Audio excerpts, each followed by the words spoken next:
Okay. This should be, if everything goes to plan and sound keeps working, the final recording for the intense math review. I had fully intended to do the intense math class in one recording, but it got, as I kind of expected it might, it got really lengthy. And my voice, unfortunately, doesn't go for very long. So hopefully this will be the final recording to make that class complete, in which case this will be part 3 of 3. And you'll want to make sure that you do them in order. They'll be clearly labeled. So right now you should have done part 1 and part 2. Part 3 is metric system, a couple of extra metric conversions that could be helpful, and then geometry. So on the screen right now and in front of you, hopefully right now, is the steps for metric system problems.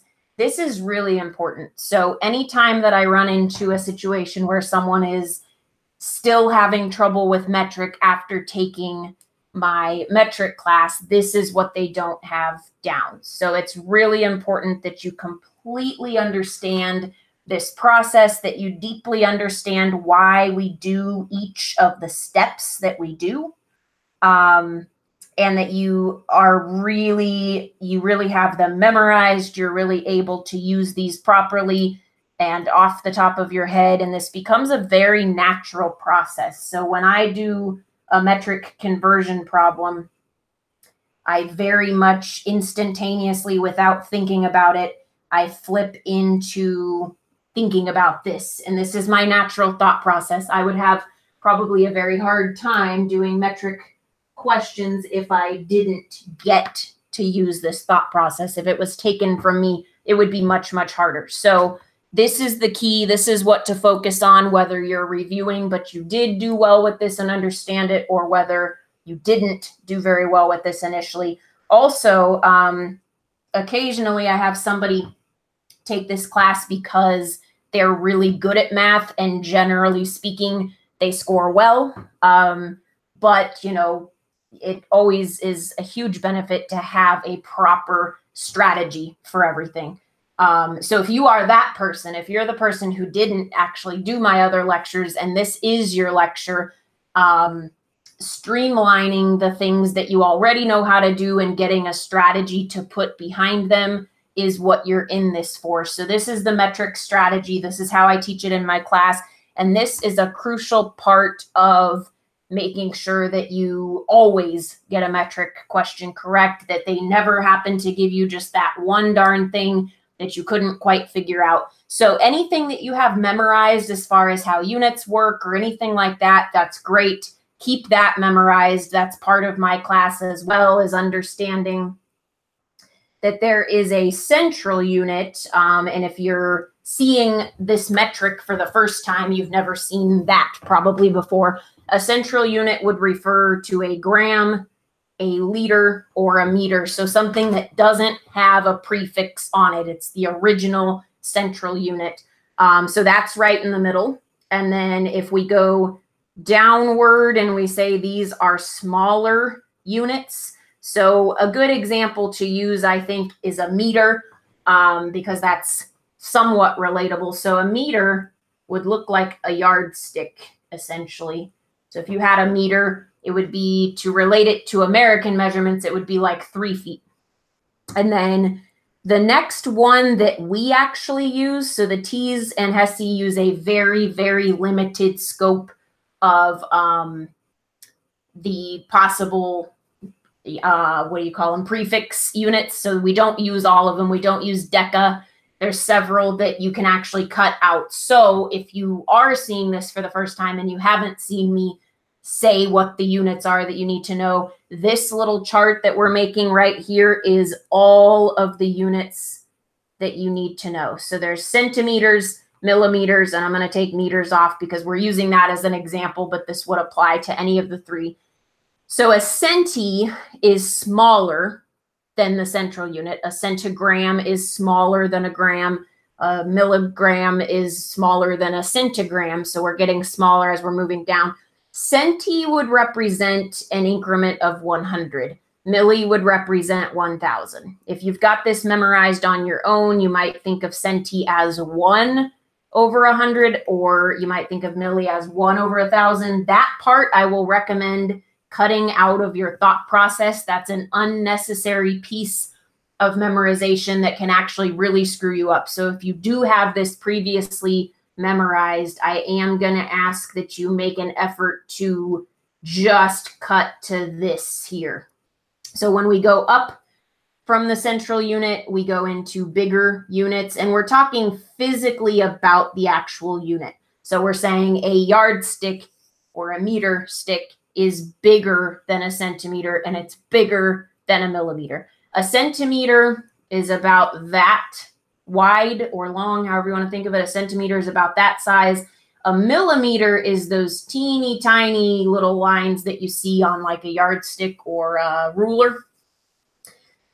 So it takes 1,000 millis to make a meter. And I'm actually going to find a little way to do this. So if we're talking about milli, we're always relating to the central unit. The central unit is always part of your thought process. I'm about to repeat what the strategy is beyond this. It takes 1,000 millimeters or milliliters or milligrams to make just one central unit, in this case, 1 meter. So 1,000 millimeters put together makes 1 meter. 100 centis put together make 1 meter. So this one, it takes 100 centimeters for 1 meter.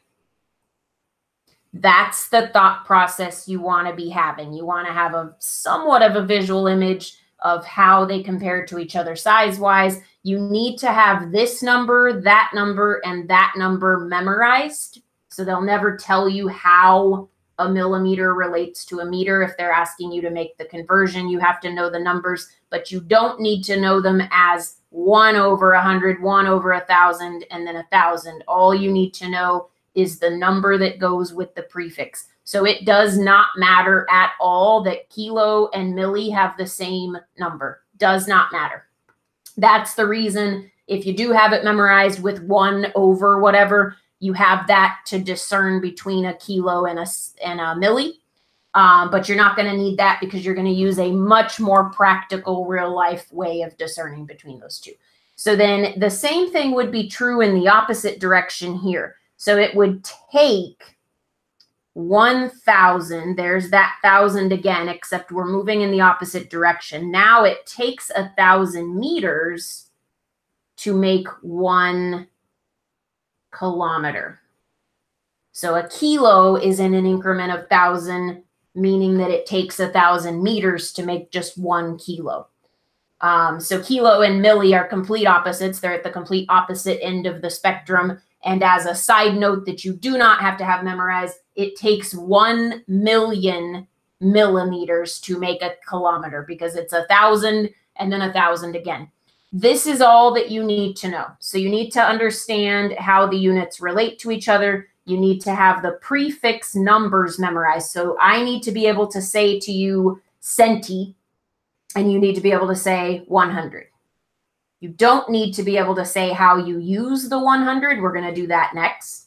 All you need to be able to do is say milli, 1,000, kilo, 1,000, centi, 100. A way of thinking about this, something that I made a note of to kind of bring my strategy to light, is a way of thinking of this is like, let's say that you need a cooler filled with Dr. Pepper. Like you need to individually open containers of Dr. Pepper and pour them into like a big camping cooler. So picture doing that. Why you would do that, I don't know, but picture actually emptying increments of Dr. Pepper into a big cooler. If you have those little tiny cans, you know, the ones that are like 4 inches tall, the little teeny tiny cans like you'd give a kid.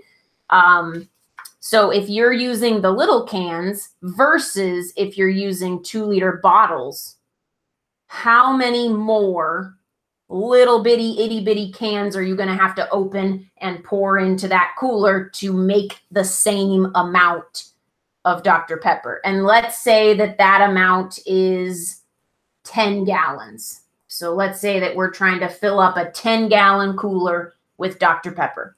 The point of my metric strategy, the reason it works the way it works, the thing you can picture to understand why you're using it, is it would take a heck of a lot more little bitty cans than it would 2-liter bottles. They don't sell Dr. Pepper in gallons to my knowledge, but if they did, that would be your preferred method because you'd be able to get a lot more of this 10 gallons handled each time that you open another container.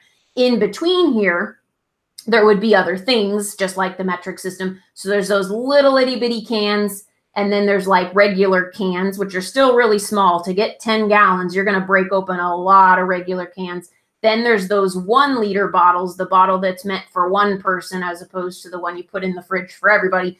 And then there's the 2-liter bottles. So that's the same way that metric works. That's the same way you can think of centimeters versus meters. So the idea of how this transitions is, if you're going to measure the height of a tree and you're going to do it with a meter stick, you're going to need a few of those meter sticks, depending how tall the tree is. If you switch the unit that you're measuring in to a centimeter, you know, now you've gone from a meter, which is like 3 feet at a time that you can accomplish, to a unit that's this size.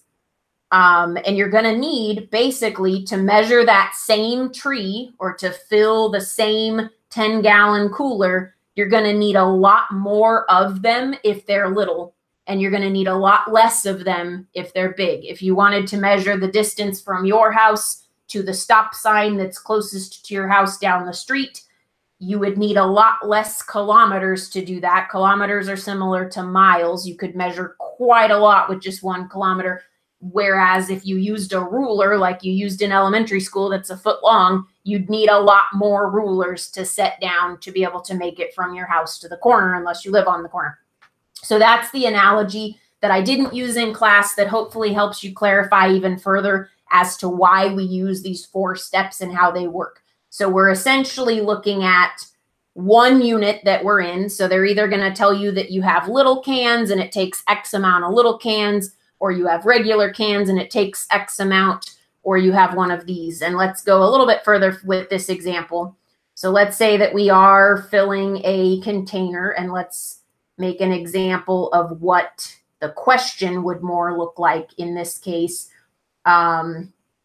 If for some reason you're totally not familiar with this because you're healthier than me and you don't do soda, you might look these up so you can see how they compare to each other. The little can would be like that versus the regular can would be bigger, kind of like that. The 1-liter bottle would be quite a bit bigger than the can, and the 2-liter bottle would be quite a bit bigger than the 1-liter, twice the size.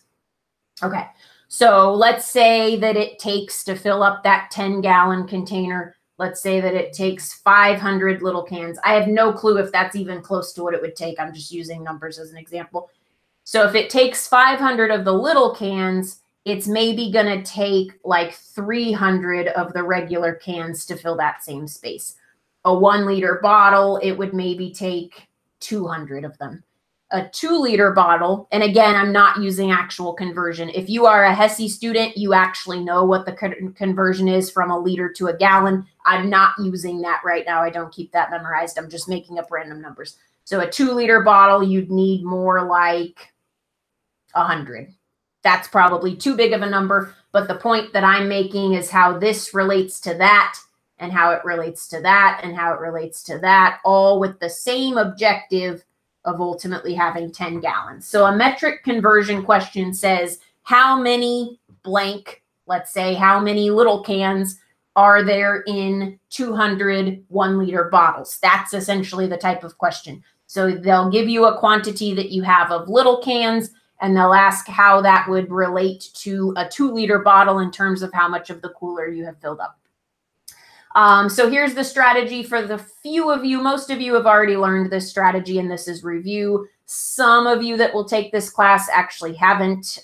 So this is the strategy. It all kind of hinges on this concept of filling that cooler. That's the way we're always thinking of something. So basically what that means is a metric conversion question is where they say you have this many of a certain unit.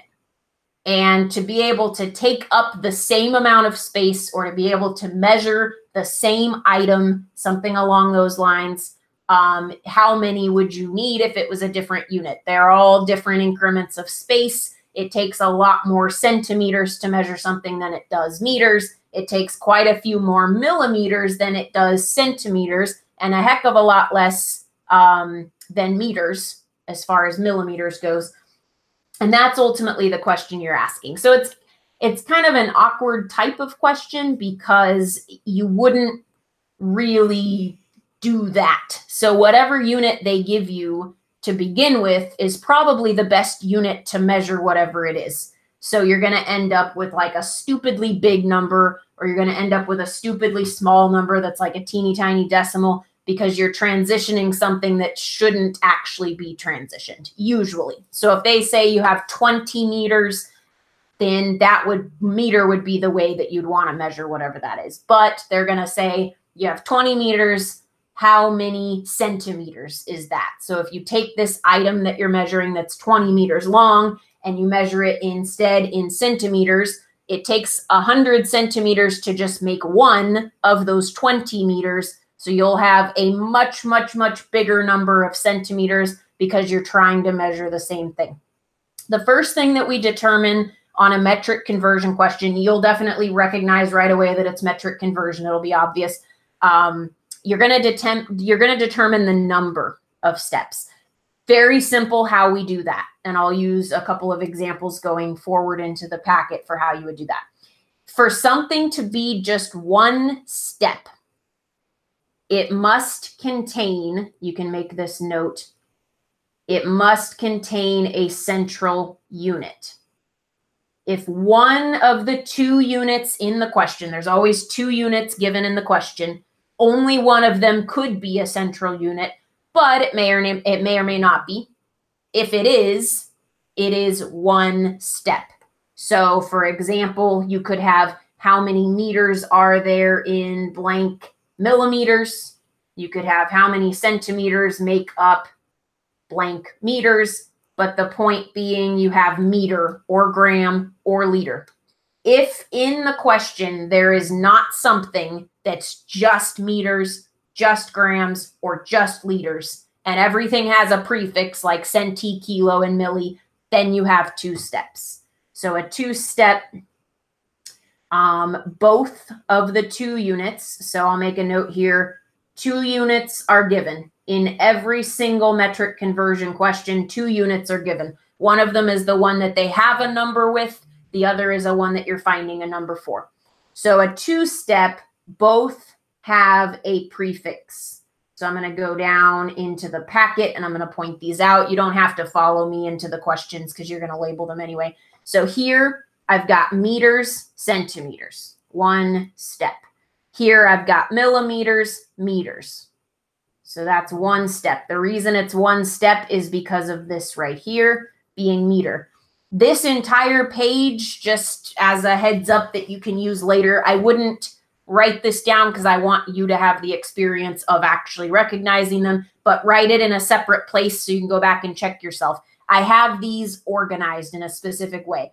All of the ones on this first page of exercises are 1 step. Every one of these has meter, gram, or liter by itself in the question. So a 1 step will say meter, it'll say gram, or it'll say liter. Just a side note, all of these work the same. So if they gave you this same question, except they had grams there and they had kilograms here, you would do the math the same way. There is no difference between liters, meters, and grams as far as how the math works.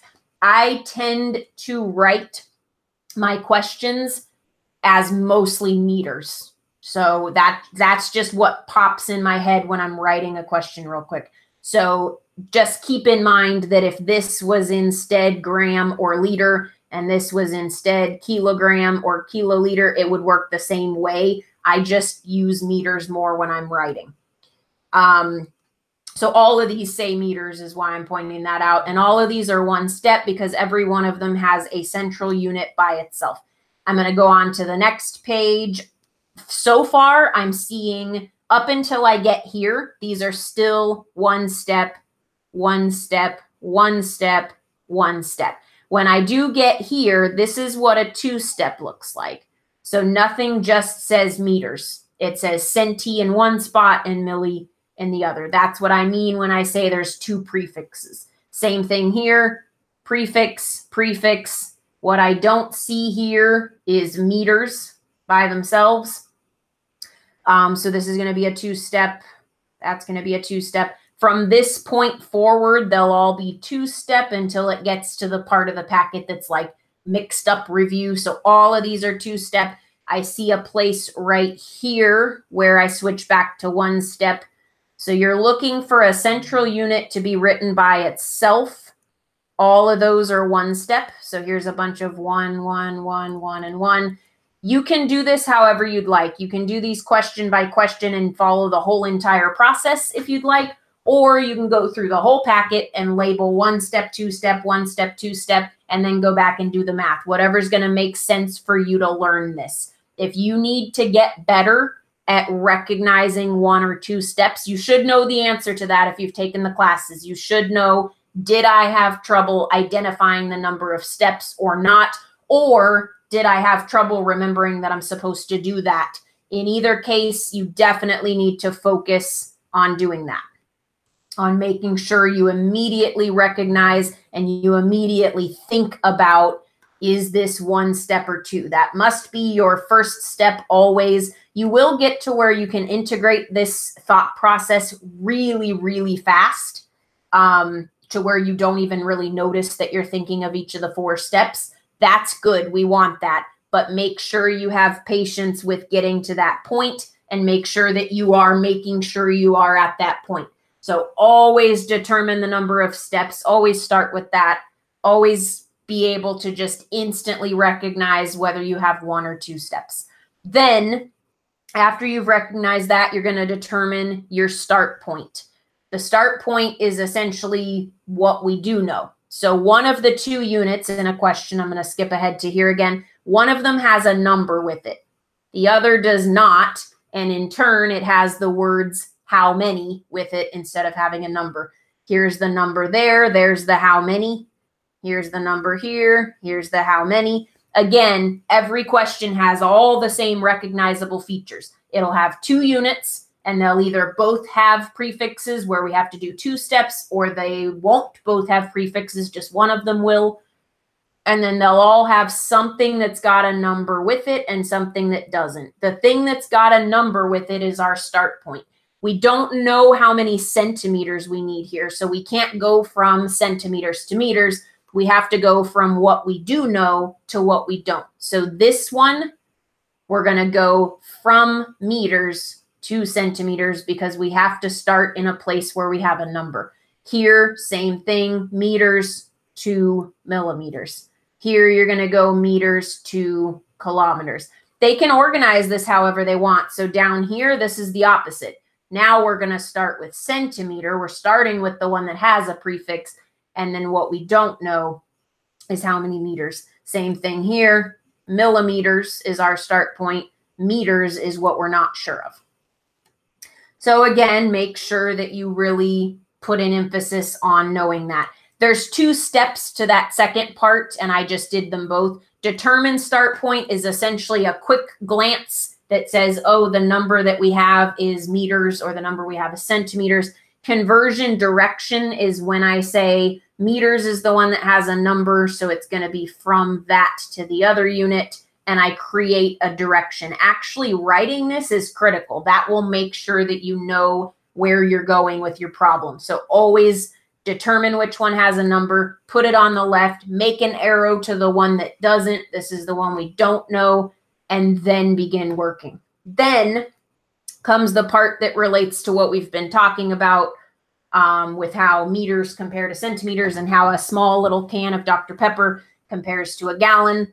So you're going to determine if the unit that you're going into, so into meaning the one that's over here on the side that the arrow is headed toward, we need to know centimeters. So the unit that we're headed into is centimeters.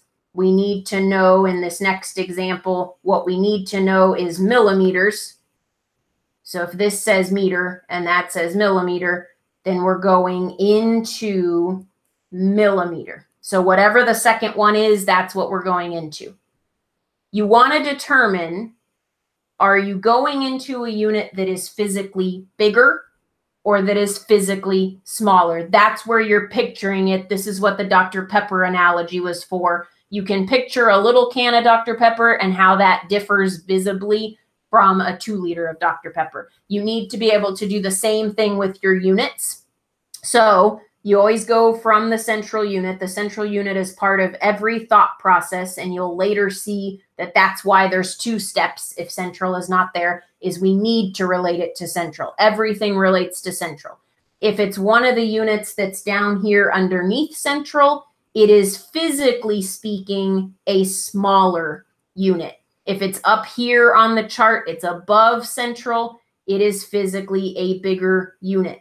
The second part of that thought process is if it's a smaller unit, we need more of them.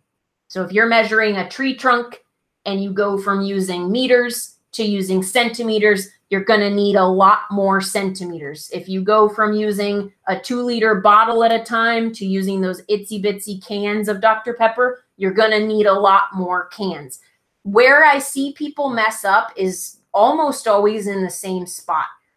It's really easy to accidentally merge your thought processes here and not do this in 2 steps. You need to determine if the unit you're going into is bigger or smaller. Then you need to go on to step 4, which is to determine, do I need more of them then, or do I need less of them? If the unit is physically bigger, I need less of them. That's going to cause me to divide. If the unit is physically smaller, I need more of them, and that's going to cause me to multiply. So you're picturing the fact that you're going to measure the same thing with each unit, and you're thinking about, to measure this length of this desk with a smaller unit, I'm going to need more of them. It's going to be a higher quantity of them. With a little tiny Dr. Pepper can, I'm going to need more of them to fill up the cooler. And then that's how you determine, do you multiply or divide? This is where I'm saying you have no use for memorizing these as 1 over 100 and 1 over 1,000. All you need to know is 100, 1,000, 1,000, because this is going to cover the rest. You're going to think logically. Is this a bigger or smaller unit? Do I multiply by the 1,000 or do I divide by the 1,000? It depends for each and every question, because it depends on if you're going into a bigger unit or if you're going into a smaller one. Kilo being present doesn't actually tell us the answer to that, because it depends on, we're going from what into a kilo, or we're going from a kilo into what. So these 4 steps have to be done every time. They have to be done in order, and that ensures that you get the right answer because you use the right number, you're going the right direction with it, you're multiplying with it when you're supposed to multiply, dividing when you're supposed to divide. Using these 4 steps will make this an absolute cakewalk. It's ridiculous how easy this is. So let's apply this to a few questions. Keep practicing metric. It's a small segment on the test. It's 3 questions at the most, but it's super easy if you've just put in the time into making sure that you understand how to do this. So my first step is 1 step or 2 step. Here I see that I've got a central unit by itself and then a unit with a prefix. So I know that I have 1 step. Then you decide where you're starting. You're always going to start where there's a number. So I'm starting with meters, which means by default, I'm going into the other unit that's present, which is centimeters. And then I can put my 10 here to remind myself of where I'm starting. Now I'm going to say, is a centimeter, because that's what we're going into, is it bigger than a meter or is it smaller? So a centimeter is a smaller unit physically which means we need more of them. Make sure you never miss one of those steps, because if you just stop at thinking, oh, smaller unit, you might accidentally think smaller unit, smaller number, and it's the opposite of that. So this is a very critical step 1, step 2 that must be followed that way. Otherwise, you'll take your number in the opposite direction of where it should go. A centimeter is smaller than a meter, so I'm going to need more of them to take up the same amount of space. So I'm going to multiply. More is multiply. They both start with the letter M. And you probably think of multiplication as something that makes a number bigger. And then division would be the opposite. So on this first one, I've determined that I have one step because of the fact that this has meters all by itself with no prefix. I've determined that my starting point is the meters because that's what I have a number for, and that I'm going into centimeters since that's what I don't have a number for, and it wants to know how many of those. Then I think about, is a centimeter that I'm going into, is that a smaller unit or is it a bigger unit? It's a smaller unit. I need more to make the same measurement with a smaller unit, so I'm going to multiply. I'm going to multiply the number that was given. There's always one number given in the question, and then there's one prefix that's in the question. So the prefix in this case is centi. Anytime you see centi, whether you're multiplying or dividing, whether you're starting with a number like 1,000 or a number like 1, you're always going to use 100. Centi is always accompanied by the number 100. So I'm going to take the number they gave me and the number that goes with centi, and I'm going to multiply those. 10 times 100 is 1,000. So this tells me that to measure something that measures 10 meters, I actually need 1,000 centimeters to measure that same thing. I'm going to do a few of these quickly. Feel free to back me up 15 seconds, 30 seconds, 45 seconds, and hear something again. I'm going to go quickly because that's going to allow me to do a lot of examples. You can set up your problem while you have me paused so that you're ready for me to play out the steps quickly, and this will allow me to give several examples. So my very next question, I'm going to determine that this is one step because I've got meters by itself there and millimeters there. I'm going to determine my start point. My start point is going to be meters because that's who has a number with it. And then I'm going to determine my direction, and I'm going to write my direction. So this is my starting point, which is meters. That's going to mean that I'm going from meter to millimeter.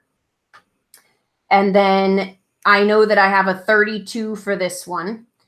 I'm going into, this is the other important part that people mix up. So the most common mistakes have to do with either skipping one of the visualization steps that's coming next, or accidentally using the unit that you're not going into, that you're coming out of, and thinking of it that way. So you always want to write your direction, and the thing that the arrow is pointing at, that's what you're going into. Your visualization will be backwards if you think about meters and how it relates to millimeter instead of thinking about millimeter and how it relates to meter. So always clearly determine what you're going into, then do your visualization. A millimeter is physically smaller than a meter.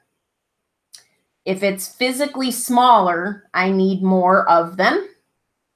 So there's the 1, 2. Make sure those steps go together. Needing more of them, M for more, M for multiply means I'm going to multiply. Again, every question has two numbers. It's got the one they gave you, and it's got the one you know accompanies their prefix. Milli is 1,000, so is kilo. So that you come up with the same thing if you have a milli as if you have a kilo. There's a kilo on the next one, also 1,000. You're going to take the number they gave, in this case 32, and you're going to multiply the number that they gave, which is 32, by the number that goes with the prefix, which is milli. So that's 1,000. 32 times 1,000 is 32,000. This is where I'm telling you that a lot of times these do not come out logically. If something measures 32 meters, it is not logical to think about millimeters for something like that.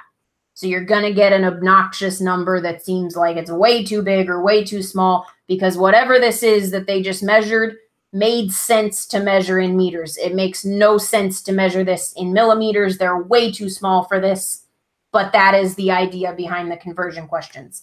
Doing another one from there as I'm erasing. So the third one on this page, I am in one step because I see meter is by itself. So I have one step. I'm going from meters into kilometers because meters is the one that's got a number with it. If I'm going into kilometers, a kilometer is bigger than a meter. Always think about which one you're going into. Kilometers bigger than a meter. So I need less of them. So I'm going to divide. Making a number smaller, less of them causes me to divide. And again, there's just two numbers that are involved in the problem, only two. The two numbers are the 1500 that they've got with meters, and then you have to know that kilo is accompanied by a 1000. I'm going to take 1500 divided by, this is the first example we're seeing division, 1000. I need a lot less kilometers than I do meters. 1500 divided by 1000 is 1.5. This is one of the cases where it does make more sense to use kilometers for this than it does to use meters. Whatever this is almost 1.5 miles of space. So it would make more sense to use a kilo than it made to use 1500 meters. You can always tell if something's going to be logical or not. All you need to do is follow your steps and you'll be fine. I'll do one more on this page. Here, I have one step because I see that meters is by itself. I'm going to go from centimeter, that's my start point, to meter. So I know that I have 36 centimeters, so that's where I'm going to have to start. I label the unit that I am going into to make sure I'm not thinking about this backwards. A meter is where I'm going, and a meter is bigger than a centimeter is.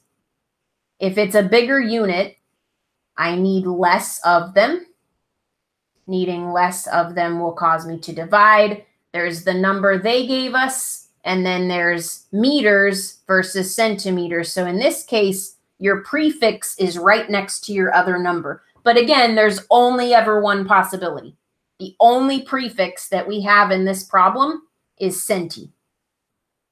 Centi is always accompanied by 100. We always take the number that was given and then either divide it by the prefix number or multiply it by the prefix number. So the given number is always the one that's on the top in your problem.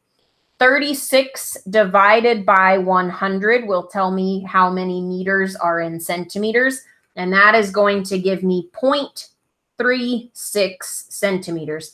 If something measured 36 centimeters, that's something that's very small. It doesn't make sense to measure it in meters because you're not even going to need a whole meter. So that's where you end up with that answer. I lied, I guess I'll do one more that's on this page before we go on to two-step here. So the next one, I have a one step, and I'm saying that because meters is by itself right here. I am going from centimeters, since that's where my number is, and I'm going to meters. A meter is where I'm going into. So a meter is bigger than a centimeter. I need less of them to make the same measurement, so I'm going to divide. And again, with this one, my two numbers are right next to each other. We have a 400 is the number they gave us. And then we know that anytime we're dealing with centis, whether we're coming in or going out of centis, we always use 100.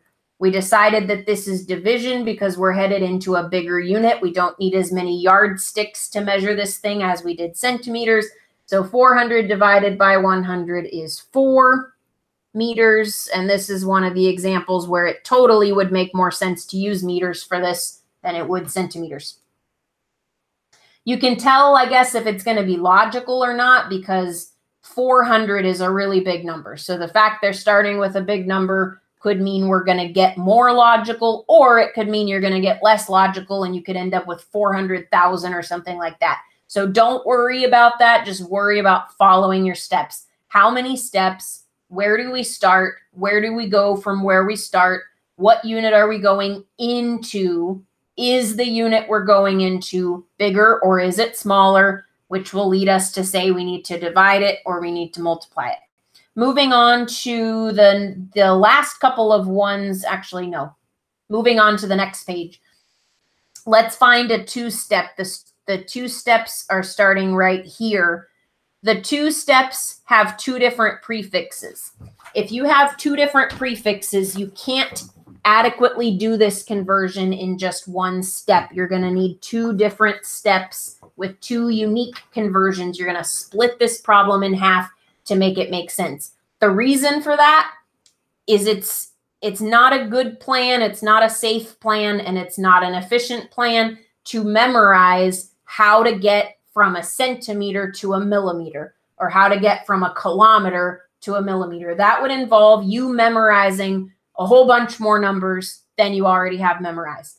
The fact that you know that a central is the 1 and a, sorry, I'm writing this wrong, and a centi represents 100, and a milli, I don't know why I can't write this right, sorry. A milli represents 1,000, and a kilo represents 1,000. This is all you have to have memorized because of the two-step strategy. So never sit there and memorize how many kilos make up how many millis, or how, I don't know why I wrote milo. It's getting late if you look at the clock on my computer. I guess that's my excuse. So you do not want to memorize how to get from a milli to a centi and a milli to a kilo and a kilo to a centi. That's ridiculous. How we avoid that is we use two steps and we use the central unit because we know how to get in and out of every single central unit. So in this case, we know it's two steps because we have two different things that have a prefix. So there's no meter, gram, or liter. When we have a two-step, we have to do two completely separate conversions. We always want to start the same way that we start the second step normally, which is finding the number. So the number is accompanying milli. We don't know anything about the quantity that we have of centimeters. All we know is we have 20 millimeters. So millimeter is our start point. That's the first part of step 2, is to create a start point. We're not going to go from millimeter to centimeter because that will require us to have another number memorized. Where we're going to go is we're going to go to a central. So we're going to use what we have memorized to find out how many meters are there in 20 millimeters. That'll be the same as the process we've been doing. Then we can go from meter to centimeter. That's going to be the plan. That's going to be how we ensure that we have a smooth transition and we just use the things we have memorized. So you're always going to create a central unit and you're going to go into that central unit and then back out. Now the thought process is the same as you've been doing, except you're going to do it two separate times. First, you're going to do it at your actual starting place. Then you're going to take the number that you get out of that and you're going to do it for another conversion. So right now, I am ignoring the fact that centimeters is going to exist in any way, shape, or form. And I'm pretending that we're just going from millimeter to meter. And I'm going to continue on with my thought process. So I've created my conversion direction, which is the second part of step 2. Then I'm going to say a meter is a bigger unit than a milli. If it's a bigger unit, I need less of them to make the measurement, and needing less will cause me to divide. We're ignoring centi completely. That's totally going to be separate now. So just like always, I've decided to divide. So I'm going to take 20, the number that they give us, and I'm going to divide by the prefix that is present in this problem. This has milli, not centi. We're just dealing with millimeters and meters. Millimeter is always accompanied by the number 1,000. So I'm going to take 20 and I'm going to divide it by 1,000. This is exactly what I would have done on a one-step. This right here is the quantity of meters that represents this quantity of millimeters. That now becomes the start place for my next conversion. And again, I ignore the fact there's been any other conversion. I'm going to answer this as though they said, how many centimeters are there in 0.02 meters? Same process that you always use. So you're going to decide, where am I starting? I've got a number for meters. I don't have a number for centimeters. So that's what I'm going to go into. Going into centimeters means I'm going into a smaller unit. I'm going to need more of them to measure my desk in centimeters. I'm going to need more than I needed yardsticks. More is going to multiply. And again, we have two numbers that are present. We have the number that goes with a centi, which is 100. And we have the number that goes with a meter, which in this case is 0.02. So we're going to take 0.02 and we're going to multiply that by 100. And that's going to give us 2 centimeters. So there are 2 centimeters in 20 millimeters.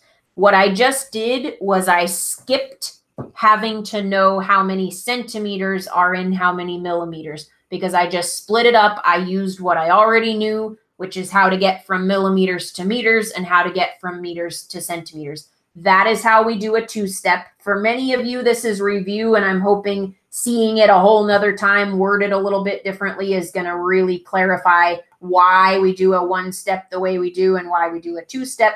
If you're hearing this for the first time and you have all those stupid numbers memorized somehow, I would ask that you not necessarily unmemorize them, but that you don't use those memorized numbers, because they're very dangerous. There's a lot of errors that can happen, and instead use this thought process. That will require, if you've been doing it with straight memorization, it'll require you to make yourself do this thought process instead of just pulling a number. But this is much more likely to have you multiplying in the correct places and dividing in the correct places than if you just have everything memorized, because this doesn't just give you how to get from point A to point B. It also gives you a way to make sure you never multiply when you should have divided, and you never divide when you should have multiplied. So my next two-step, I'll do the very next one. I can see it's a two-step because everything has a prefix with it.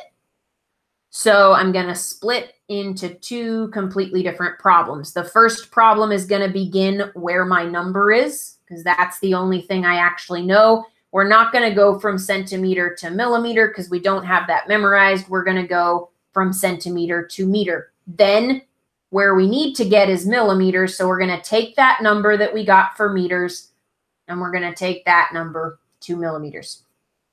Ignoring the right-hand side like it's not even there, I'm going to say I have 250 centimeters. So I am going into meters, always where the arrow's facing. I'm going into meters from centimeters. A meter is a bigger unit, physically speaking. So we need less of them to measure the same thing. So we're going to divide. Ignoring the original components in the problem, I only have 2 numbers sitting here. I have the 250 that was given within the problem, and then I know that centi is always accompanied by a 100. So I'm going to divide our given number of 250, and I'm going to divide that by 100, and what I'm going to get is 2.5. That is now the starting place. So we now know that we have 2.5 meters. That's going to be the starting place for the second problem. So now the question is, how many millimeters are there in 2.5 meters? And again, we ignore the fact there was ever anything else going on. So we're deciding, how do we get from meters to millimeters? Where are we going into? We're going into millimeters. Millimeter is smaller than a meter. We're going to need a lot more millimeters than we needed meters. Needing more will cause us to multiply. M for more, M for multiply. And again, there's only 2 numbers that are present. There's the 2.5 that's a given. And then there's the number that goes with the one and only prefix that is sitting there, which is milli. That's why we split them. Then we don't have two different prefixes. We just have one because we ignore the other half of the problem while we're doing the half that we're working on. So all that I have present is 1,000. Centi is not present in any way, shape, or form because I cut that and put it in its own problem. So if I need to multiply, I'm going to take my given number and I'm going to set it up to multiply it by 1,000. So I've got 2.5 times 1,000, and that is 2,500. So how many millimeters are there in 250 centimeters? There are 2,500 millimeters. I'm going to do one more like this, and then I'm going to go on to American because this is taking me forever. The whole thing that happened with this advanced class is it took me so much longer to go through everything than I thought. So I apologize that you have so many hours of content that you have to watch as part of this class, but I really wanted to make sure to zone into certain things, make it easier, streamline it, make you better at each of your strategies. So hopefully it achieves that, but it is going to be quite a bit of time. I'm currently deciding whether to go on to geometry or make one more recording. I'll do two more examples because I want to make sure you're clear on two-step. That might have been what you were struggling with. But I'll do them fast. So you may need to go ahead and do them and then watch them, or you may need to pause so that you can follow along with my steps. So I'm going to do these both really quickly. This one I know is 2 steps because I have kilos and centis and I don't have meters by themselves. So I know that I'm going to divide into 2 spots. Where I'm starting is centimeter. So that's going to mean I'm going to go to meter first. Then I'm going to go from meter to kilometer. So I have 218 centimeters. That's the only place I can start. I have to go from that place to a central unit. There's only one central unit that goes with centimeters, and that's going to be meters. A meter is bigger. Ignore the fact millimeters exist. A meter is bigger than a centimeter, so I don't need as many of them. I need less. I'm going to divide. So I'm going to take the given number, 218. I'm going to divide by the number that accompanies the only prefix I have in my problem, which is centimeter. What I mean when I keep saying the only prefix, meter doesn't have a prefix. Only kilometer over here, that's the only one that's got a prefix. Over here, the only one that does is centi. That's literally the reason that we split off into 2, is then there's only one prefix. There's never a question of what number to use. So if you're trying to figure out how do I get the second number, you're going to use the only prefix and you're going to associate that with this that you have memorized to pull in the second number. So you're going to know what one of the numbers is because it's in the problem. The other one you're going to know because it's kilo or it's milli or it's centi, and they always have the same number with them. So in this case, I need less. I'm going to divide 218 by 100. That's going to give me 2.18. That, remember, is the number of meters that I have. All of this would work the same way if it's grams or if it's liters. I just always write them with meters. So now I have the number to start this next one. I have 2.18 meters. And again, I ignore the other half of the problem and I say I'm going into a kilometer. A kilometer is bigger than a meter. Sometimes you'll go bigger, smaller, smaller, bigger. Sometimes you'll go bigger, bigger, or smaller, smaller. So you have to think of the halves separately. There's not a way to memorize what's going to happen. You just have to think of that independently from thinking of that. Kilometer is bigger. I need less of them. I'm going to divide. There's only 2 numbers present on this side of the conversion. There's a 2.18, I mean, and there is kilo, and kilo represents 1,000. This is going to be a very ugly number because you're dividing a number that's already very small into much smaller chunks. This is going to be 0.00218. The conclusion that you might get from that is this is not something you would want to measure in kilometers. This made sense in centimeters. The number would have been really big if you did millimeters, would have been really small if you did kilometers. So the only unit that makes sense is centimeter and meter on this one. The next one, as I'm erasing, I'll start. It is 2 steps, and I know that because I have centi and milli rather than having meter. There's always 2 components, so they either both have a prefix or they don't both have a prefix. So then I have to determine where can I actually start. I have to start where I have a number, where I already know something. So I'm going to start my right-hand side. I always draw it out like this ahead of time. I already have my 2 steps in there. I'm going to go from centimeter to meter, and then I'll go from meter to kilometer. So you know what the central unit is. It's written right in there. You're going to go from the one you know something about to the central. Then you're going to go from the central to the I just realized how similar this problem and the last problem are. Then you're going to go into the final unit. The final unit is the one you actually want. That's the one that says how many. This is very similar to a problem that we did a couple minutes ago. So this is taking our answer from a previous problem and putting it into a new problem. So don't think of this as something you've already done because it's a coincidence that I pulled the same number. So 218 centimeters into meters, I determine what am I going into. I'm going into meters. So to go from a centimeter to a meter, meter is bigger, physically speaking, than a centimeter. I need less of them because it's bigger and it can cover more ground. I'm going to divide. So I'm going to take 218 and I'm going to divide by 100 because I only have one prefix to get my second number from, and that is centi, which is represented by 100. 218 divided by 100 is 2.18 meters. This part you've done in another problem. That's why it looks familiar. If it doesn't look familiar, you're good. If it does look familiar, this is not the same problem you did a moment ago, but it does involve the 2.18 that you had a moment ago. So now I have this number, 2.18. Now I'm going into kilometers. A kilometer is bigger than a meter. So I need less. So I divide. And again, because I've split this problem up, I have one number right here, which is the number that's given in this case. And then I have a number that is hidden inside of a prefix. The prefix is kilometer, which is 1,000. I am dividing. This is going to be a very illogical number. So I have 2.18 divided by 1,000. This might be the exact same number we did a minute ago.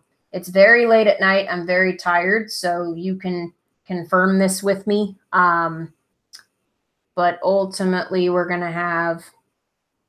Oh, I'm sorry. That's totally the problem that I just did a second ago. So that was that. I'm sorry. I'm getting tired. So I will do one more still because I'm probably going to split these recordings. So let me erase this. Sorry, that's the same problem again. I felt like it was similar. Little did I know I was doing the problem that we just did. My bad. That's, you know, that's 15 seconds you're never going to get back. So the next one is millimeters and centimeters. So 2 steps because they both have prefixes. The first one has to start where we've got a number, and that's going to be millimeter. The only thing we can go to from millimeter is meter. Then we can go from meter to centimeter. The number that we currently have is 8 millimeters. We are going into meters. I highly recommend continuing to write this out even when you get really good at it. Write the word into where you're going into. Then you will have 8 millimeters into meters. We need to go into a bigger unit. We need less of them. We do not need nearly as many meters to do this as we did millimeters. So we're going to divide. We have the number that's given, which is 8, and we have the number that accompanies the only prefix given in the problem, and that is milli, which is 1,000. I'm going to take 8 and I'm going to divide it by 1,000. So that is going to be 0.008. Be very careful when you have these decimals that you get the right amount of zeros. All the numbers look the same numerically if you haven't noticed. So like the one that I just did for you twice, the 218 is in every part of it. So you have to be careful with your zeros because the only thing that discerns a milli from a centi is an extra zero. So this one is going to be 0.008, 2 zeros in between the decimal and the 8. And then our final answer is still going to have an 8 in it.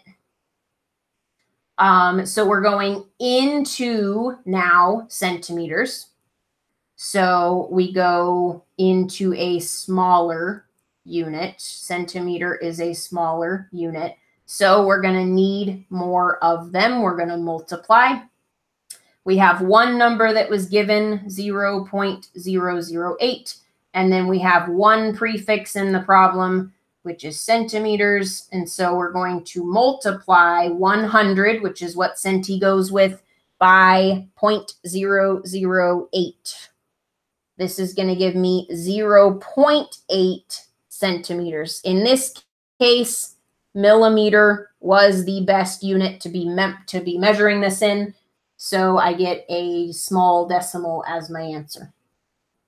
Now I'm going to go to, there is a couple of more metric skills. One of them is right here. I think I went forward 2 pages. Yeah, so skip the next page and then go to the one after that. The first question on there will say, how many feet are there in 20 yards? Very quick review. The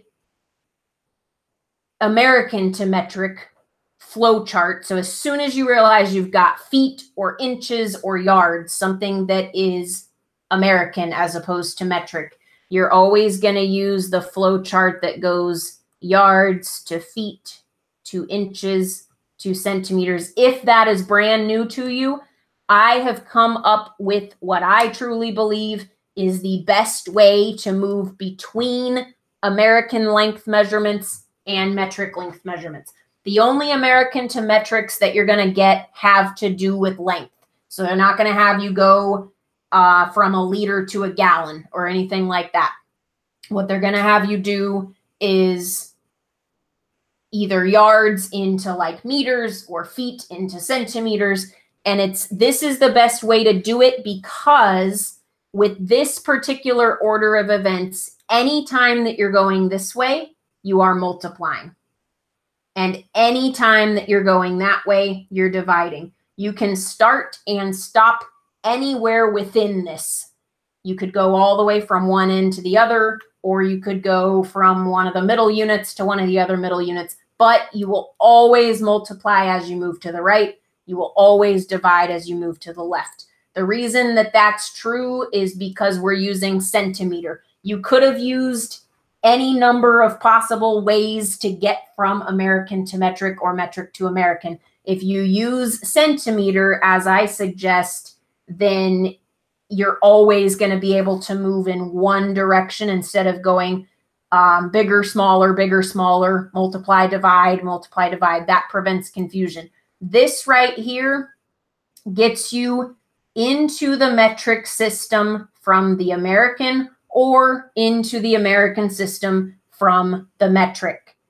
So if the question has centimeters, like here, it's going to be right there in your flow chart. If it doesn't, though, if it's meters or millimeters or kilometers, if it's any of the other metric lengths that involve meters, you're going to have to still have work to do when you get here. Again, I still strongly recommend this flow chart. So whether you're trying to go from yards to meters or whether you're trying to go from feet to kilometers, I always recommend this flow chart because then once you reach this point here, all that you have to do is a 1 or 2 step metric to metric. So if you still have work left when you get here, what you have left is metric to metric. So this first question starts in the middle, stops in the middle. This first one's really easy. As a reminder of what the numbers are, here's what they are. So yards to feet is going to be an increment of 3. Again, use visualization. A yard is bigger physically than a foot. That's why if you're going this way, you multiply, as you're going to say, a foot is a smaller unit than a yard. I need more of them. I multiply. Same thing happens when we go from feet to inches. We say inches are smaller than feet, so I'm going to need more of them, so I'm going to multiply. This is the perfect flow chart because you're always multiplying in that direction. You're always dividing in that direction because they are lined up in size order. How many feet there are in 20 yards is going to start here. So I've got, is going to start here. So I've got 20 yards. That's my known. We always start with the known. And then all I need to know is how many feet is that. So there's only one calculation that I have to do. I'm going to say 20 times 3. Again, it's a physical visualization where I say I'm going into feet. Feet are smaller than yards. I need more of them. So 20 times 3 gives me 60, and that is how many feet there are in 20 yards. The next question, how many inches are there in 4 yards, is again a very short, simple one of these. So if I have 4 yards, I'm going to think about how I get from yards to feet first. So a foot is smaller. I need more feet than I did yards. I multiply the 4 times the 3 and I get 12. And then again, an inch is physically smaller than a foot. I need more of them. I multiply. 12 times 12 is 144. And in this case, that was where my measurement stopped. So this is going to be 144. Bigger, more important part of this is the ones that are much harder. So for example, how many centimeters are there in 10 yards? That is going to use the whole flow chart, but it's not going to go beyond the whole flow chart. I'm going to now go into very fast mode of walking through these problems. So I'm going to do the flow chart from left to right in this case. Then I'm going to find another one that works like that. And then we're going to find one that's more complicated. And I'll go through them quickly so you can go ahead and do the work if you're ready to do it. If you want to watch this next example and then pause and do the work, that works as well. But anytime that I give examples and I work through them, you're always welcome to see what example I'm going to do, pause it, do your work. That way you can follow how fast I'm going to talk. How many centimeters in 10 yards starts here? First, I think about feet. Feet are smaller than yards. I need more feet. I multiply that 3 by that 10. Whoops. And then I do the same thing. I say inches are smaller than feet. I need more of them. There are 12 inches in each of those feet. So I have 360 inches. And then centimeters are smaller than inches. That's why we use centimeter to get in and out of metric. There are 2.5 centimeters in each inch. So I'm going to take my 360 times my 2.5 and I get 900 centimeters. In this case, the how many is next to the centimeter. So that's all I have to do is figure out how many centimeters. The centimeter number would be 900 centimeters. Similar problem right here. How many centimeters in 20 feet? So the difference here is we're going to start at feet and we're not going to have to do the very first conversion. We're going to start here. So inches are smaller in size than feet. Each of my feet have 12 inches. So 12 times 20 is 240 inches. Centimeters are smaller than inches. I need more of those. I can use 2.5 to go from inch to centimeter. I can't remember. I think in the class, and I'm about to re-record the original class anyway, but I believe in the class I did 2.54. I have 100% confirmed over the last year since I recorded that class that you can use 2.5. It'll make your numbers a lot more even. It'll make your calculations easier. It's easier to keep memorized, and it won't affect any of the problems that you will get. So 240 times 2.5 says that I have 600 centimeters. And again, we always want to pay attention to the how many and what that's next to. In this case, they want to know how many centimeters. So that's going to be 600. The next one that I want to look at is one. I'm skipping one and I'm going down by one. And it says, how many meters are there in 20 yards? This is an example where getting to here is a great accomplishment, but not the answer. So we're going to have to do a metric to metric once we finish this one. It gave me 20 yards. So 20 yards times 3 is 60 feet. 60 times 12 is 720 inches. 720 times 2.5 is 1,800 centimeters. They don't want centimeters, they want meters. Now I need to think about, I have 1,800 centimeters and I need that in meters. This is a one-step metric to metric. How do I know that? Because the one I'm at has a prefix, but the one I'm headed to doesn't.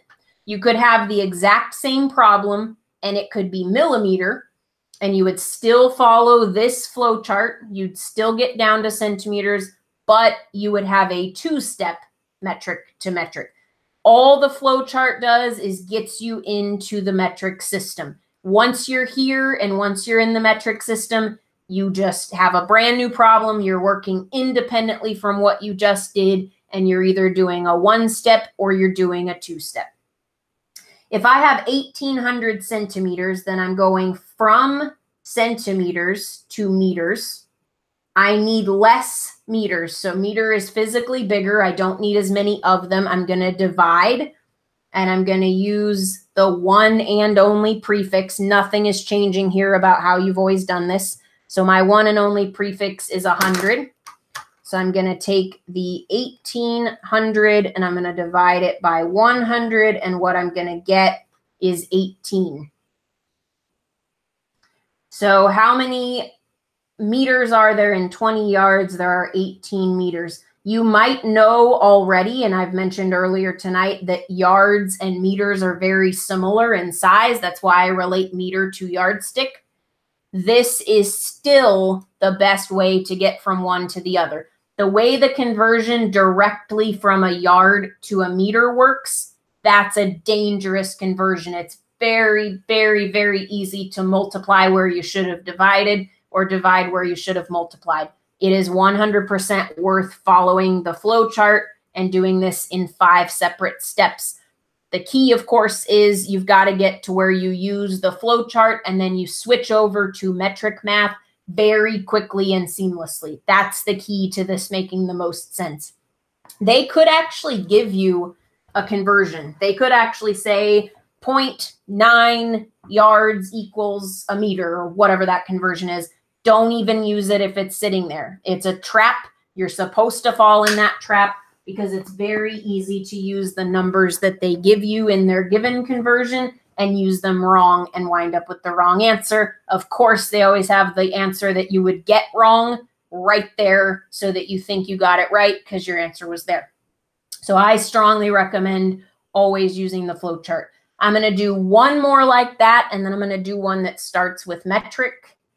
So how many millimeters are there in 1 yard? Always look from a high level as you're starting up a problem. Always figure out what are you ultimately going to need. So in this problem, we are going from yards and we're going into metric. So we know that we're going to need this whole flow chart. We have 1 yard, I believe. 1 yard. We're going to have a metric to metric when we get to the end. We know that because it's not centimeters that they want. So if it's any metric unit besides centimeters, there's going to be a metric to metric that has to happen. And then we have to determine, is it 1 step or 2? That we determine the same way we've been practicing tonight. We're going to end up with a number of centimeters and we want a number of millimeters. That's going to be a 2-step metric to metric. So before we've even started, we know that we're going to use the flow chart from left to right. We're going to multiply all those different numbers. Then we're going to have a 2-step metric to metric to get from centimeter to meter, and then to get from meter to millimeter. 1 yard would be 3 feet. 3 feet, 3 times 12 would be 36 inches. We multiply that by 2.5 and we get 90 centimeters. We're going to need to go from centimeter to meter, just like we always use 2 steps for this. I'll move this over so I can set them next to each other. Then we will have the ability to go to millimeters without having extra stuff memorized. So centimeter to meter, I have 90 centimeters, and what I'm going into is meters. A meter is bigger than a centimeter, so I'm going into a bigger unit. A bigger unit needs less of them to make the measurement, so I'm going to divide. I have a 90, that's always my first number, and then I have the prefix that goes with centi. That's the only possible prefix in the problem. So I'm going to divide 90 by 100. 90 divided by 100 is 0.9 meters. So if you have 90 centimeters, you have almost a meter, but not quite. That is my starting point for step 2. Now I'm going into millimeters. That's a smaller unit than where I'm standing because I'm standing at meters right now. So I need more of them. So I multiply. And what I'm going to multiply is 0.9 times 1,000, the 1,000 coming from the milli prefix. So 0.9 times 1,000 is 900. That means that there are 900 millimeters in 1 yard. It seems like a lot. It seems overwhelming. It seems like it would be hard to remember this process. It's really not, because I've built this in a way that it flows perfectly. All you need to do is look from a high level before you start and say, when I get to the end of my flow chart, when I get to centimeters, what am I going to have left to do? If it's going to go from centimeters to meters, you're going to have a 1-step. Any other conversion, centimeter to kilometer, centimeter to millimeter, you're going to have a 2-step. That is going to look just like these 2-step problems. You're going to do it the same way, but this is going to be your starting point, and you had to do a little bit of work to get to that starting point, and that's it.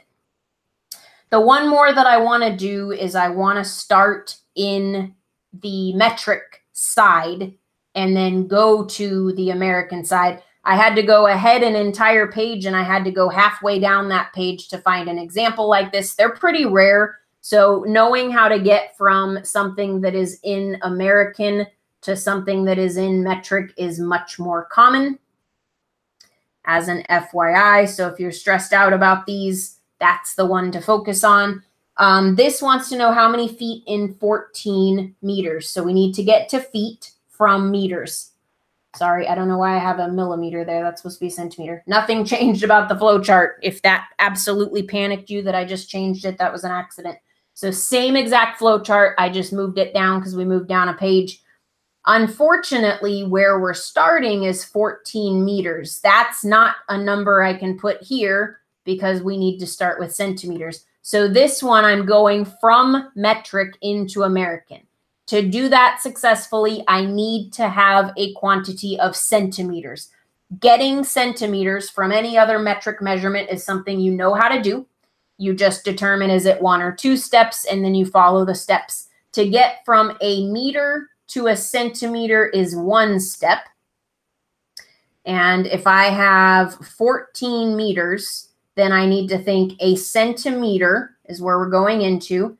Centimeter is smaller, so I need more of them.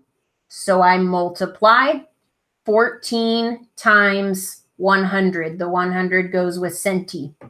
So that's going to be 1,400 or 1,400 centimeters. Now I can use my flow chart.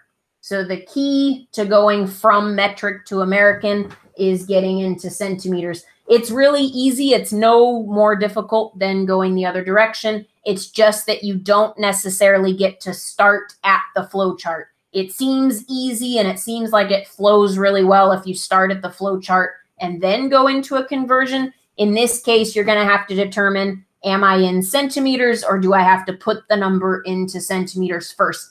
Then you follow your flow chart. Remember that if we're going this way, We are dividing the entire time. So we're going to take 1,400 divided by 2.5. So 1,400 centimeters is 560 inches. They want feet. Don't go all the way to yards because you'll waste a step. 560 divided by 12 gives me 46.666667.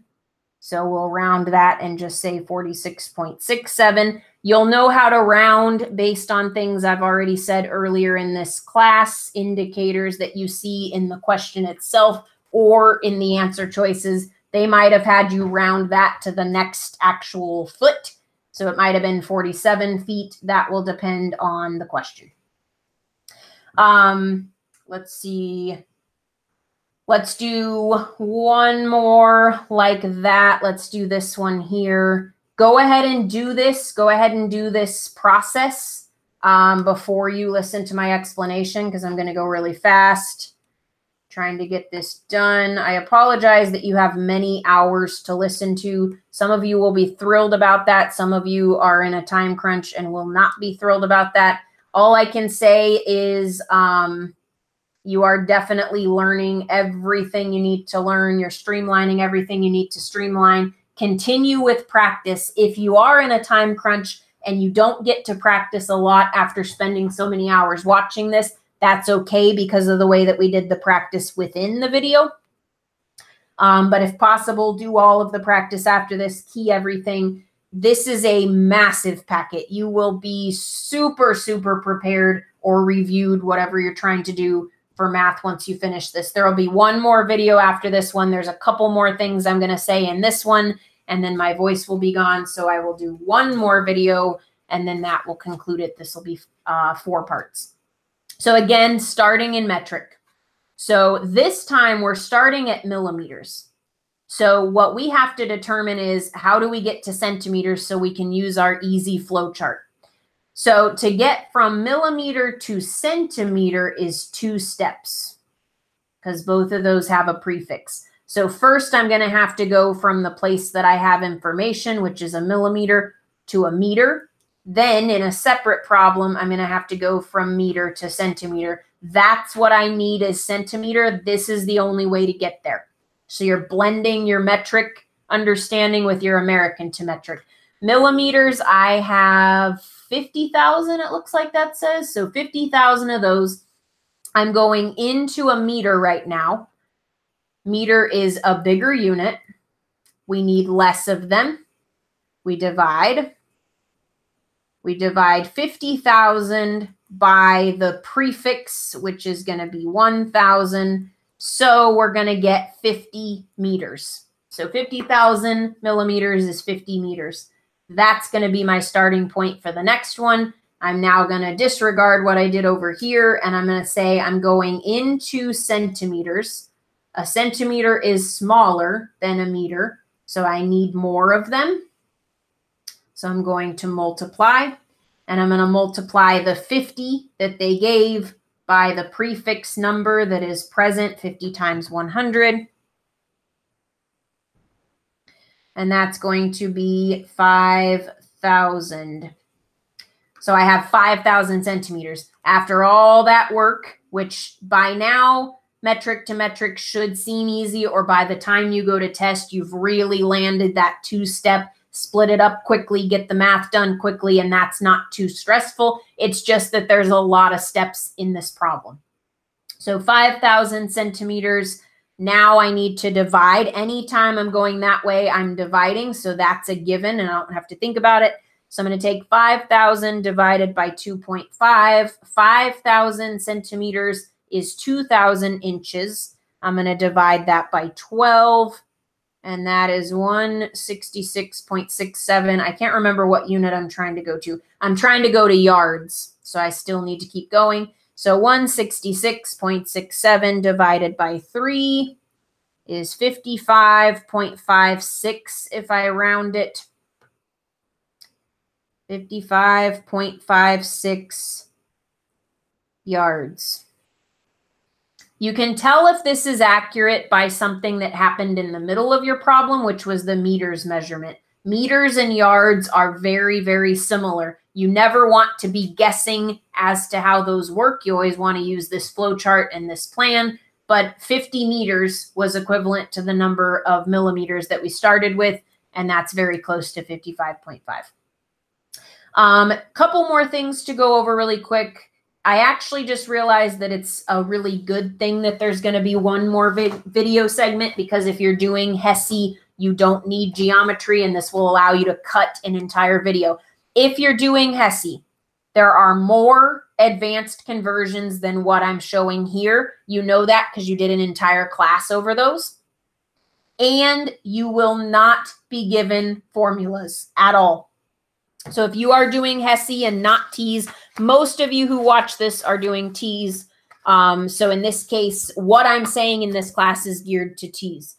If you are doing HESI, you have the whole liters and pints and quarts and cups thing that you've got to know. You've got military time you've got to know. There will be a supplement that follows this that's for HESI. So by the time you're sitting in front of this, you'll have one more video that will be metric supplement if you are taking HESI. If you are taking TEAS, this is it for metric, and this is accurate to what they give you for metric, and then you have geometry left to do. If you are taking TEAS, they will give you the conversion formula for Celsius and Fahrenheit. There are two different equations for Celsius to Fahrenheit. This is a good review if you're taking HESI, because you do have to have these memorized. If you are taking TEAS, you don't have to have them memorized, but you need to have the ability to use them accurately and efficiently, which is why I've included it here. So there's Celsius equals, so this is if you're going into Celsius. This is if you're going into Fahrenheit. If you're going into Celsius, the equation is 5/9 times the Fahrenheit number you were given minus 32. If you're going into Fahrenheit, it is 9/5 times the Celsius number that you were given plus 32. If you are HESI, you have to have those two things memorized. If you're memorizing them, and if you're doing them on TEAS, because this is 5/9 and 9/5 is going to make you really prone to a disaster. So 5/9 is 0.56. Let me make sure that's absolutely true. Yep, 0.56. 9/5 is 1.8. If you're on HESI, you have to have those memorized, and you probably do because that's what I used in class. If you're TEAS, you don't have to have the equations memorized, and you don't need to memorize what this is. You just need to remember when you see the formula to take 9 divided by 5 in your calculator to remember that that's 1.8, or to take 5 divided by 9 in your calculator and remember that that is 0.56. Using a decimal will assure you don't have mistakes, because the calculator on that test is not meant to understand fractions very well. So now what I have is Celsius is 0.56 times Fahrenheit minus 32, and then Fahrenheit is 1.8 times Celsius plus 32. Order of operations is crucial here. This happens first. What's in the parentheses happens first, because order of operations says parentheses, exponents, multiplication. So first is parentheses, second is multiplication. And then where you're starting and where you're going will determine which of the equations you use. So as an example, the first one says 81 degrees Celsius equals blank degrees Fahrenheit. The one you're looking for is the equation you use. So if you're looking for Fahrenheit, you use Fahrenheit equals. If you're looking for Celsius, you use Celsius equals. And then you're going to plug in the other number in your equation. So this is going to be 1.8 times Celsius plus 32 to go into Fahrenheit. The Celsius number is 81. So you're going to have 81 plus 32. Then you're going to multiply that by 1.8. So 81 plus 32 is 113. You're going to take 113 times 1.8. And that gives me 203.4 Fahrenheit. To make sure you used the right equation, the Fahrenheit number should always be bigger than the Celsius number. So if you're going from Fahrenheit to Celsius, you should get a smaller number than you started with. If you're going from Celsius to Fahrenheit, you should get a bigger one. Make this change, very, very, very important. As I'm doing this, make the change that I'm making. This stupid worksheet, little did I know until I was way too far into this to change it, does not have any that go from Fahrenheit to Celsius. I picked some that make sense for that mimic what you would see. And so I am changing these to mimic the processes on the other side. I will zoom this out in a moment so that you can see everything that I did this with. This will allow you to have some practice with the Celsius equation. Otherwise, you won't get any practice with that. I'm going to zoom this out so you can see the whole worksheet. Pause. If you're not done filling those in, pause. It's going to be this one here, which is the one with a 41, the one with 78, 17, 9, 95, and 47. That will give you practice with the other equation. I will now go ahead and do one example that's with the other equation. Pause that and get that labeled if you haven't done that. So if I'm going from Fahrenheit and I'm going into Celsius, I'm going to use the opposite equation. I'm going to use this one over here. So that's going to say that I do 0.56 times Fahrenheit minus 32. Take out the F for Fahrenheit, replace it with 41. Remember, my first step is the stuff in the parentheses. So 41 minus 32 is 9. Then I multiply that by 0.56 and I get 5.04 degrees Celsius. Much smaller number than how I started. If you're going the opposite direction, much bigger number than how I started. I'll do one more that's Fahrenheit to Celsius. The focus here is make sure you know how to use the equations as far as what the numbers are, as far as order of operations, and then know how to check and make sure your answer looks correct by making sure it got bigger or smaller appropriately. So this last one I'm going to do is this one here. This is the Fahrenheit equals equation. So that's going to be 1.8 times Celsius plus 32. I'm going to take out Celsius and I'm going to put, oh, sorry. I for some reason misread that I'm going into Celsius here. That was one of the ones I changed. Sorry. So we're going to use this one. We're going into Celsius. So just like you do with metric, you want to circle or do whatever you do and say into. So we're going into Celsius because I've changed this. So we're going to do 0.56 times Fahrenheit minus 32. Take out your F, add in your Fahrenheit number. The way I caught that I was about to use the wrong equation was I glanced there as I was replacing that. So make sure you're verifying as you're plugging it in so that you make sure you're going to the right place. If you're trying to go into Fahrenheit, you use Fahrenheit equals. If you're trying to go into Celsius, you use Celsius equals. Keeping those memorized is a matter of logic. You're going to use the number that's bigger than 1 if you're going into Fahrenheit trying to get a bigger number. You're going to use the number that's smaller than 1 if you're going into Celsius trying to get a smaller number.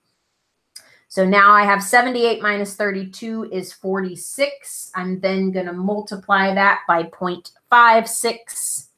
And I'm going to find out that this is 25.76 degrees Celsius. Again, rounding will handle itself. I did my rounding different on each of these. Just do it to the hundredths or whatever for now. Just remember that your answer choices on the test will help indicate how you actually should round your number. One more page. Again, if you are doing HESI, there will be another supplement video immediately after this one that will be advanced metric practice. If you're doing T's, this is the last thing as far as conversions that you might see, and then you're done with conversions and you're going to move on to geometry.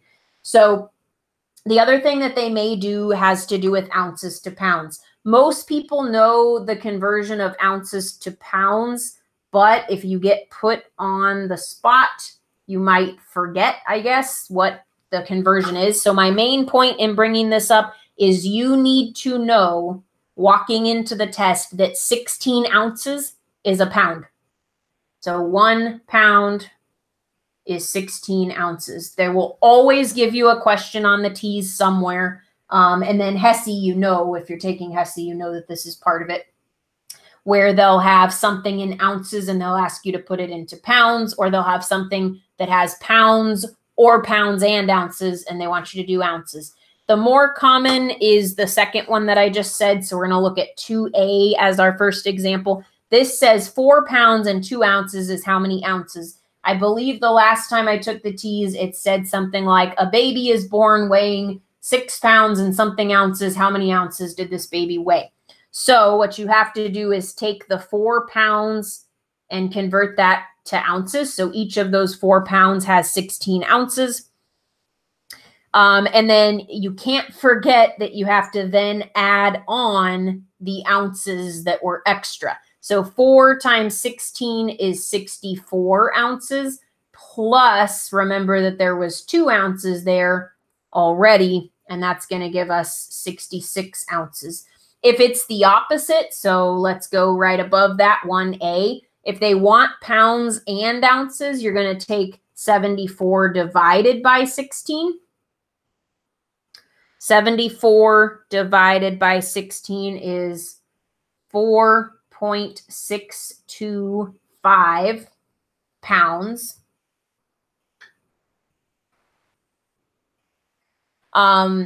And then this is similar to how a mixed number works. So the way that we reviewed mixed numbers and the way that you did it originally, you care about the whole number. You can use the whole number to work backwards and get ounces. So we know that it's 4 whole entire pounds and then a portion of another pound. So if you take 4 times 16, you can find out exactly how much of that is actually pounds. 4 times 16 is a calculation we just did on another problem, which is 64. Then you can take 74 minus 64 and find out that that leaves 10 ounces. So this would be 64 pounds, 10 ounces. I'm going to do another one like that so you can see that process with the conversion again. 56 ounces divided by 16 pounds per ounce gave me 3.5. You might recognize that half would be 8 ounces. Half a pound would be 8 ounces. You might not. So if you don't recognize that, you're going to work backwards. You're going to get rid of that decimal. You're going to say 3 times 16 says that 48 ounces of that is truly in pounds. And you're going to take 56 and subtract 48. And that's going to tell you that it's 3 pounds and 8 ounces. I'll do one more like that just in case you're having confusion with the mixed number part of it. So let's do this one. This says 5B, 94 ounces. So we're going to divide 94 ounces by 16 ounces per pound. And we're going to find out that we have 5.875 pounds. We're going to disregard that decimal. We're going to turn around and say 5 times 16 ounces. We have 80 of our ounces that perfectly work into pounds. 80 of the 94 ounces work perfectly into pounds. So we're going to take 94 and subtract 80. And that says there's another 14 ounces. There's 5 pounds and then another 14 ounces. If you're still struggling with that, play those 3 back that I just did.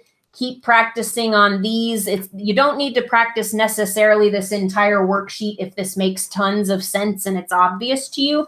I just want you to make sure you walk into the test already aware that 16 ounces is a pound. If you're on HESI, you already know that. This is still good practice, but again, you probably don't need all of it. From here, there will be one more video regardless of which test you take. It'll either be advanced metric or it'll be geometry. So this is part 3. You have part 4 remaining, and I absolutely promise that part 4 is seriously the last part because I know I promised otherwise at the beginning of this. And by the time you're seeing this, you have all parts. They're all in front of you. You just need to do 1, 2, 3, 4. Your part 4 will vary if you're HESI versus if you're TEAS. So that is it for part 3, and I will see you shortly.